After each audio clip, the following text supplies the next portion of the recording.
compagnie, je vous retrouve aujourd'hui pour faire le dernier dans ma palle. Peut-être que ça reviendra dans 3 ans, j'en sais rien, mais en tout cas pour l'instant c'est le dernier prévu.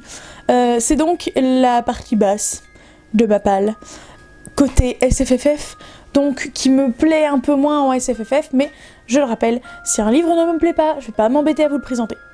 Voilà, point barre. Il me plaît forcément au moins un petit peu, ou je sais que je vais le lire à un moment ou à un autre, même s'il me plaît pas, parce que on me l'a offert et que j'ai pas envie de décevoir. Bref, commençons.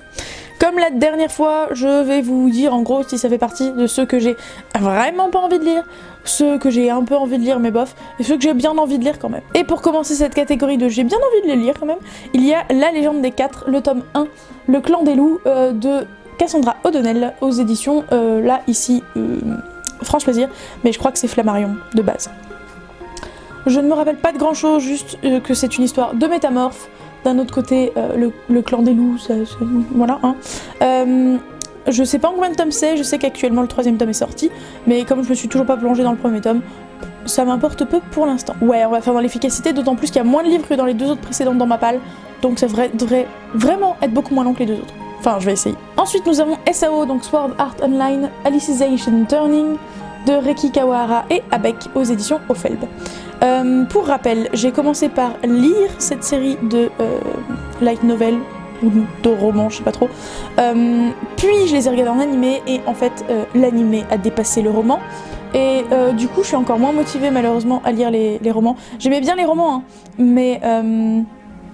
mais j'étais motivée par le fait que fallait que je lise avant de voir l'animé, et le problème c'est que sans que je m'y attende, l'animé n'a pas collé exactement au début et au fin de roman, et du coup bah en fait ça je l'ai déjà vu, donc ça me tente moins que si je l'avais pas déjà vu.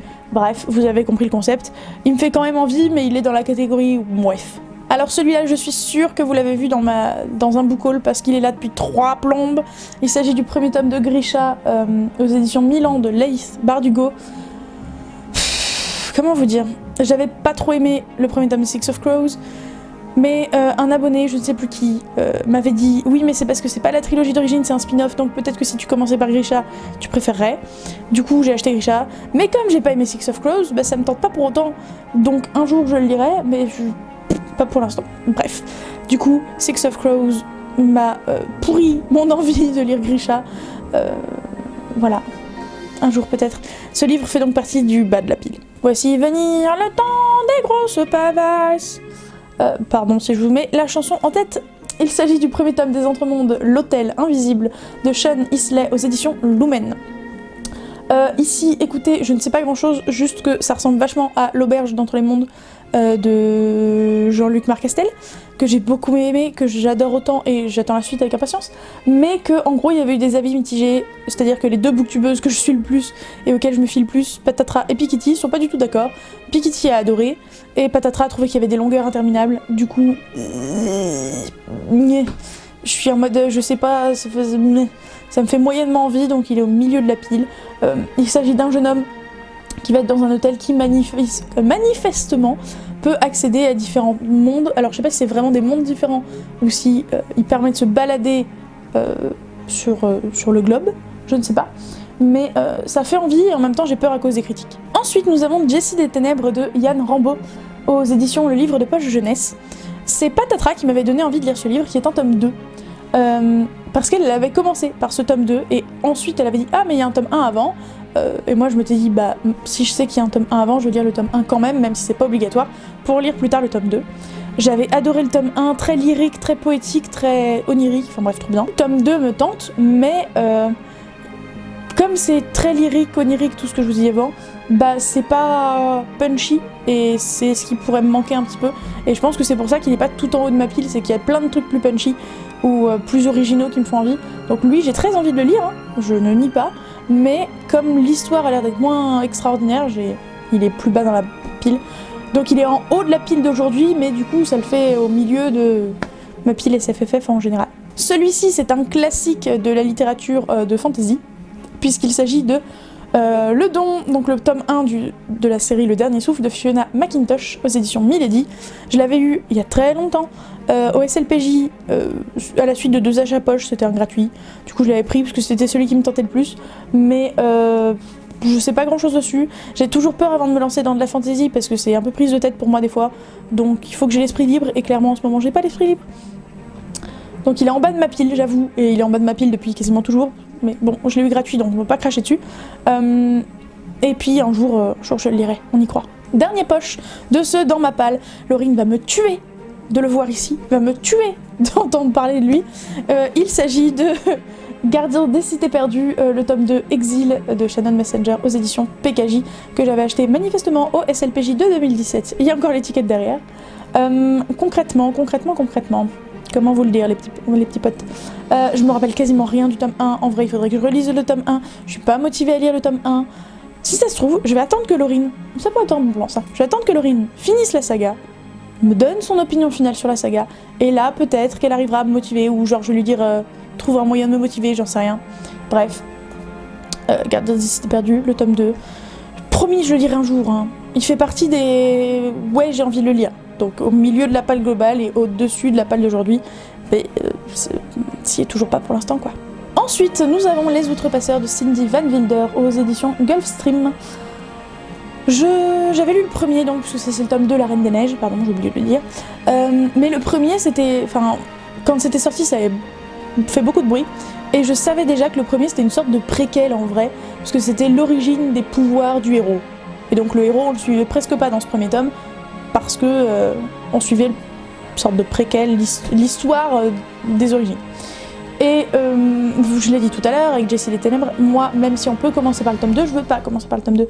Du coup, le tome 1 a réfréné mes ardeurs, le tome 2 a l'air sympa, d'autant plus que l'effet de couverture est quand même très stylé, puisque je rappelle que c'est une couverture hop, qui s'ouvre, regardez, on me voit, coucou.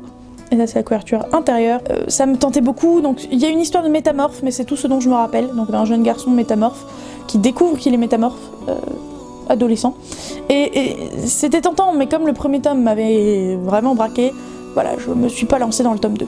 Il est dans la partie bof bof. Le prochain livre que je vous montre, c'est mon dernier achat, et j'ai super envie de le lire, alors je sais que ça sera pas pour maintenant.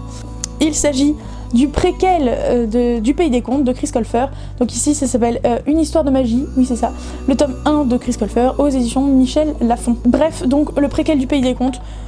Je sais plus de quoi parle ce préquel, mais de toute façon c'est Chris Colfer, c'est le Pays des Contes, enfin l'origine du Pays des Contes, donc j'ai pas envie d'en savoir plus. Et puis comme d'habitude, les couvertures sont toujours aussi sublimes, moi j'adore, je signe. Le prochain livre, je vais faire en sorte d'être rapide et efficace pour vous le présenter, même si j'ai plein de trucs à dire dessus, parce qu'il pèse en âne mort. Il s'agit de l'intégrale de Nil de Lynn Matson aux éditions France Loisirs. En fait, je voudrais la faire courte, mais j'ai tout un storytelling à faire dessus. Bref, donc au niveau de l'histoire, il s'agit d'une jeune fille qui va atterrir sur une île et qui va découvrir qu'elle a 365 jours pour s'en échapper. Pour s'en échapper, tous les jours, il y a une porte qui apparaît sur l'île et il faut être la première à la franchir. Le seul problème, c'est qu'elle n'est pas seule sur l'île, évidemment. Et que du coup, bah, c'est assez compliqué. Bref, donc c'est une intégrale d'une trilogie, donc forcément, c'est énorme. Ça va peut-être pas l'air comme ça, mais il y a 1500 pages. C'est un beau bébé. Il est un peu bimé parce qu'il m'est arrivé par la poste, donc je suis tristitude, mais d'un autre côté, quand le livre est super lourd et fait 1500 pages, c'est compréhensible. Pour la petite anecdote, une copine à moi de fac a découvert que j'avais une chaîne YouTube à l'époque et tout machin, et on en discutait pas mal. Et le truc qui était génial, c'est que on avait le même style de lecture, mais on ne lisait jamais les mêmes livres. C'était assez dingo. Et enfin rarement, elle a lu La Passe Miroir, moi aussi. Mais du coup, à chaque fois, je lui faisais envie avec mes livres, elle me faisait envie avec les siens, mais on les achetait pas pour autant parce que question financière. Et elle avait lu le Nil à l'époque. Ça avait l'air très tentant, mais moi je trouvais qu'il y avait des trucs plus tentants à l'époque, donc je ne l'avais pas acheté. Et maintenant qu'il y a une intégrale, je suis fort ravie de la voir, et j'ai fort hâte de pouvoir me plonger dedans. Donc ça pour le coup, c'est plutôt en haut de la pile, mais parce que je l'ai acheté récemment, donc forcément, il n'est pas... Enfin, en haut de la palle, mais de la palle globale de SFFF, pas juste celle d'aujourd'hui. Parce que comme je vous le disais, je l'ai acheté plus récemment que je n'ai fait le tout premier dans ma palle. Je vous ai beaucoup parlé dans ma palle, dans les updates, dans un peu tout de la box 1001 livres.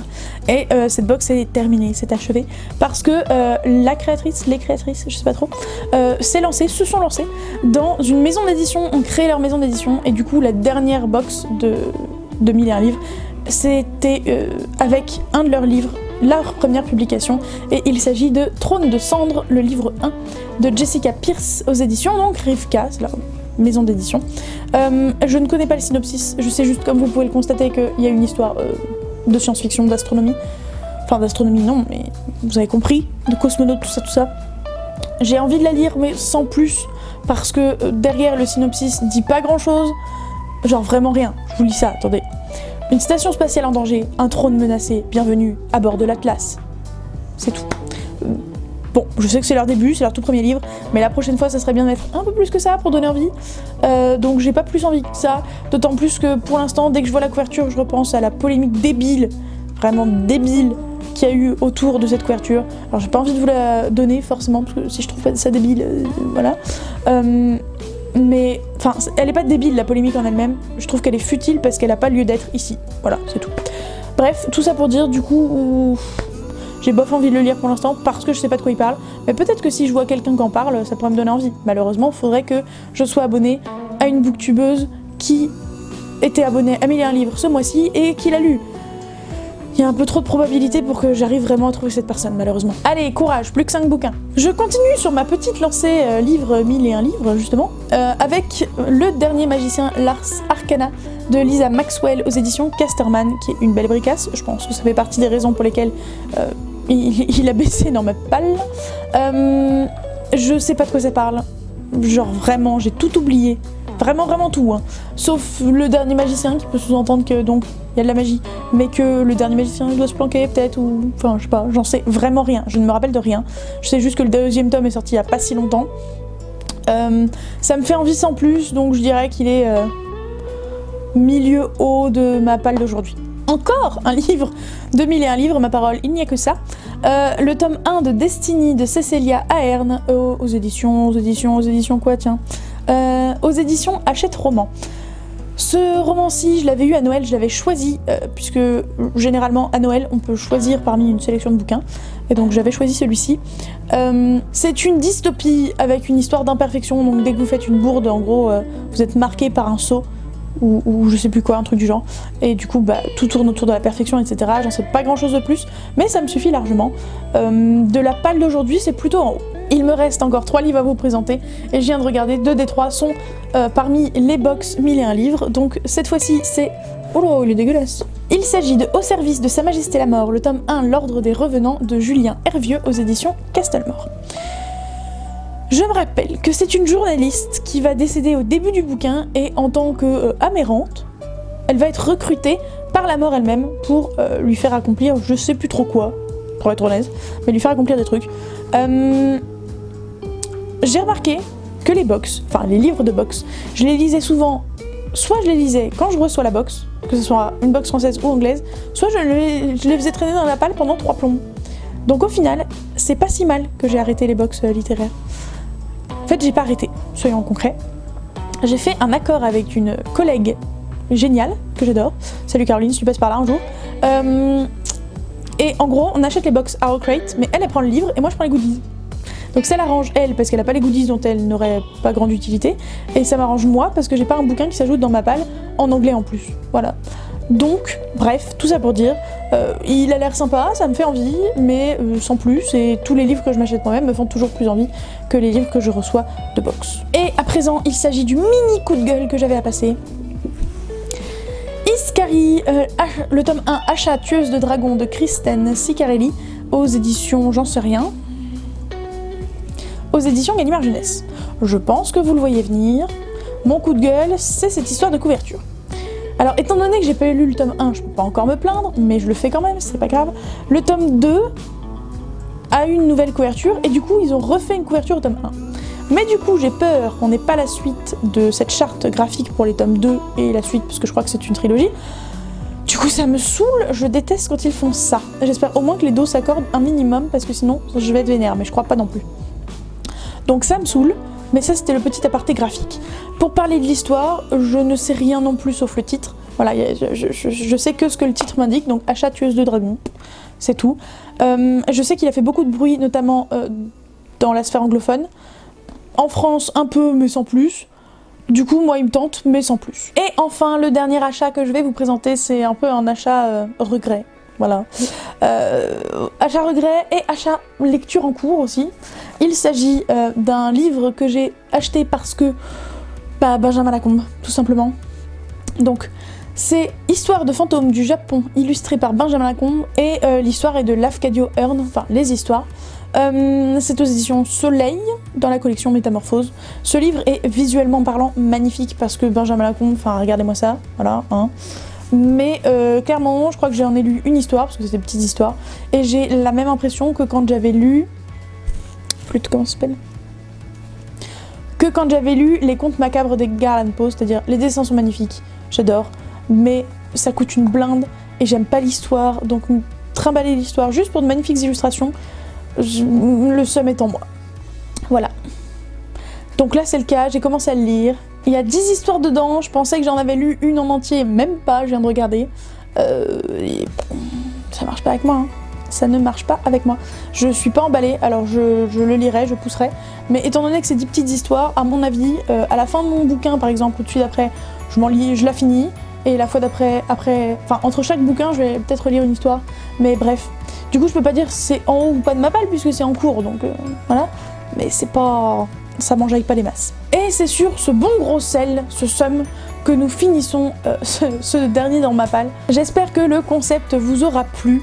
Je pense pas que, comme je le disais la première fois, que je vous le reverrai de sitôt, parce que ça n'a pas d'intérêt, je vais tenter, je dis bien tenter, de faire des book hauls, régulièrement en tout cas. Et si j'y arrive pas, et j'en sais rien, peut-être que vous aurez de nouveau un dans ma palle, mais en fait je vois pas l'intérêt de vous remontrer toute ma palle. Faudrait que je lise beaucoup pour vous remontrer ce qu'il y a dedans, enfin bref, j'en sais rien.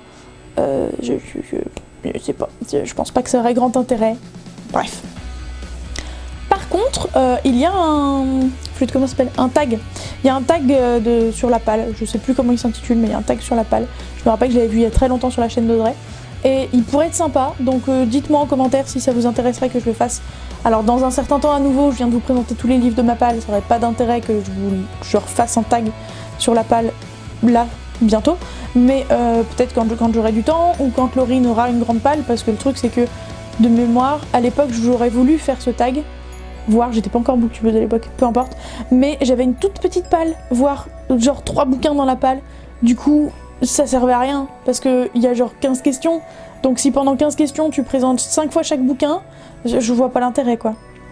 Bref, tout ça pour dire, donc dites-moi en commentaire si ça vous tente. Moi j'espère qu'actuellement vous avez d'excellentes lectures, que vous n'avez pas une palle longue comme je sais pas quoi d'ailleurs, hein, franchement.